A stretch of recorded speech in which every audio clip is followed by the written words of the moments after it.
अस्सलाम वालेकुम। आज हमारा जो सब्जेक्ट है वो ये है कि मेरा जो ज़िंदगी का जितना भी तजर्बा है उसके मुताबिक मैं बता रहा हूँ। दो टाइप के लोग कामयाब होते हैं, ठीक है। एक वो होते हैं जो मतलब धोखा करते हैं, बेईमानी करते हैं, हराम की परवाह नहीं करते और किसी भी तरीके से पैसा आना चाहिए। कोई अगर किसी से कर्ज लिया हुआ है या क्रेडिट लिया हुआ है तो उसकी परवाह नहीं करते, घुमाते हैं। किसी से मतलब सामान उठा लिया बड़ी क्वांटिटी में, फिर उसको पेमेंट करने में तकलीफ़ देते हैं और इसको कहते हैं कि उसके पैसों से टर्नओवर घुमाया, दूसरा माल ख़रीदा, और इस तरीके से चक्करबाजी चला के वो लोग काफ़ी हद तक मतलब समझते हैं कि हम बहुत अक्लमंद हैं, लेकिन वो धोखा देते हैं।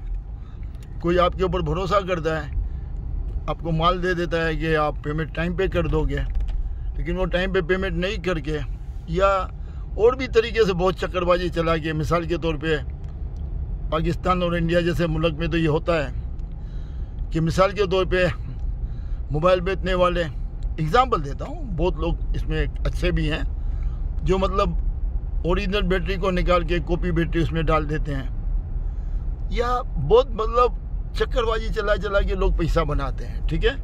यानी ये दो नंबरी तरीके से, मतलब ये धोखा हुआ ना। एक आदमी ओरिजिनल बैटरी समझ के ले जाता है, अंदर से कॉपी बैटरी निकलती है, उसको पता नहीं चलता। थोड़े टाइम के बाद जब बैटरी थोड़ी डाउन होने लगती है जल्दी, शुरू में तो पता नहीं चलता, बाद में अंदाज़ा हो जाता है, ज़्यादा गर्म होने लगती है, कुछ भी होने लगता है।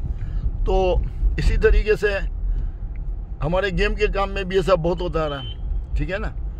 तो इस तरीके से लोगों ने पैसा बनाया, लेकिन एक बात मैंने नोट की, इस तरीके से जिन लोगों ने भी पैसा बनाया इसमें से मेरी जान पहचान में जितने भी लोग हैं उसका अंजाम बहुत बुरा हुआ।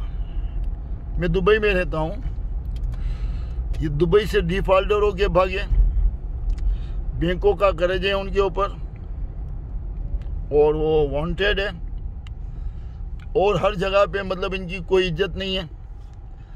मतलब फिर पाकिस्तान में छोटा मोटा काम कर लिया होगा कुछ पैसा बचा के, लेकिन ऐसे लोग फ्लॉप हो जाते हैं और बाद में ये लोग काफ़ी तकलीफ़ में रहते हैं, इनके बच्चे भी तकलीफ़ में रहते हैं, इनकी ज़िंदगी में कभी खुशी नहीं आती और ये कभी भी पायदार यानी ये मजबूत कामयाबी हासिल नहीं कर पाते।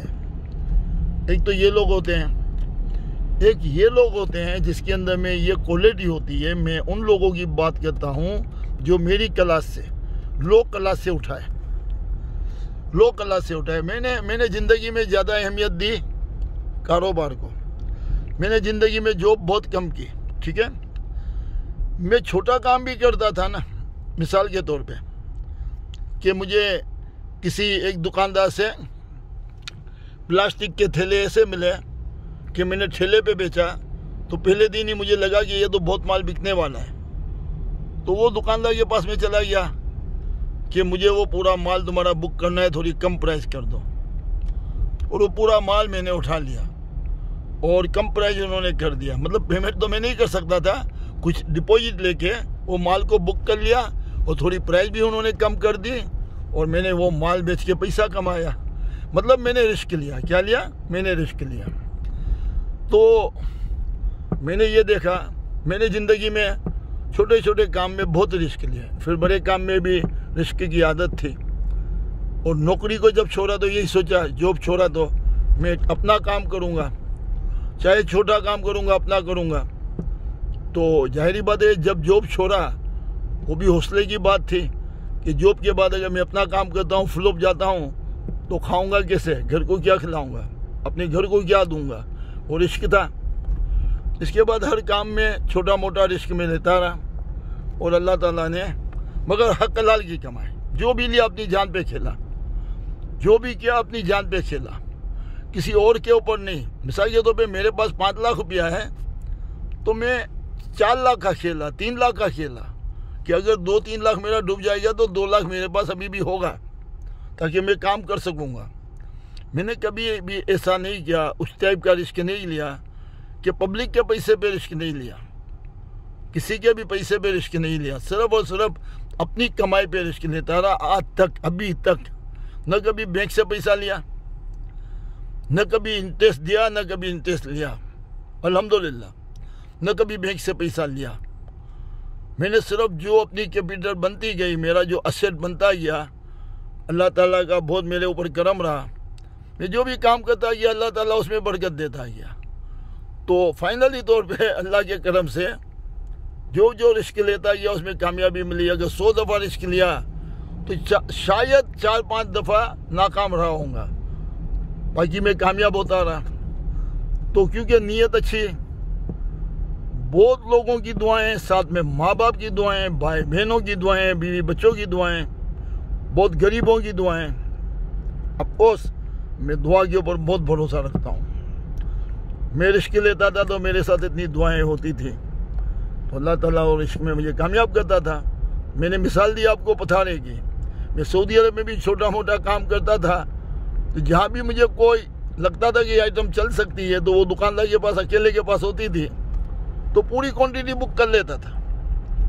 और अल्हम्दुलिल्लाह अल्लाह ताला ने ऐसे मुझे मौके दिए, अल्लाह ताला ने इतनी समझ मुझे दी, और अल्लाह ताला ने जो मेरे से फैसले करवाए वो काबिल कबूल थे। जो भी फैसले मैंने किए वो काबिल कबूल थे। पता है मेरी माँ, आप लोगों को बताऊँ, मेरी माँ जो थे वो पता है हमेशा फजर के टाइम पे उठ के जब नमाज पढ़ के दुआ करते थे, तो अक्सर मैं जाके इनके पास बैठ जाता था, तो दुआ करते हुए कहते थे, या अल्लाह मेरे बच्चों को हाजत दिमाग हाजत जवाब बना। या अल्लाह ये जो भी फैसला करें वो काबिल कबूल हो, अच्छे फैसले करें, हाजत दिमाग हाजत जवाब बना। मेरी माँ की ये दुआ ने मेरे ऊपर बहुत असर किया, और मैं रिस्क लेता रहा और अल्लाह ताला मुझे कामयाब करता रहा। तो 2 टाइप के लोग होते हैं जो कामयाब होते हैं। छोटा मोटा रिस्क लेके ही इंसान कामयाब होता है। मैं उन लोगों को बताना चाहता हूँ जो आगे बढ़ना चाहते हैं। बाकी तो बहुत सी बातें आगे बढ़ने के लिए बताई है, क्योंकि मेरा अपना तजर्बा जो भी है वो आप लोग से मैं शेयर कर रहा हूँ। मैं कैसे कैसे कामयाबी हासिल की। जैसे एक छोटी सी मिसाल मैंने दी कि वो प्लास्टिक का थैला था, यानी बैग था, जिसके अंदर में सब्जी और आलू प्याज आदमी घर के लिए बाजार खरीद के लाता है, या बच्चे लोग स्कूल में बस्ता बना के जाते हैं, इस टाइप का था। तो वो ऐसा लगा कि मैंने पूरा माल उठा लिया, और इसमें अल्लाह ताला ने बरकत दी। ठेले के ज़माने में जब ठेला में कागदी बाजार में कराची में लगाता था। तो कहने का मतलब ये है कि अल्लाह ताला कामयाबी देता है, सारी चीज़ें हमारे साथ हो, दुआएं, रिस्क और अल्लाह से दुआ, अल्लाह के ऊपर यकीन, तो इंशाअल्लाह ताला कामयाबी कदम चूमती है। बहुत बहुत शुक्रिया। आज की बात इतनी है, बाकी कल इंशाअल्लाह।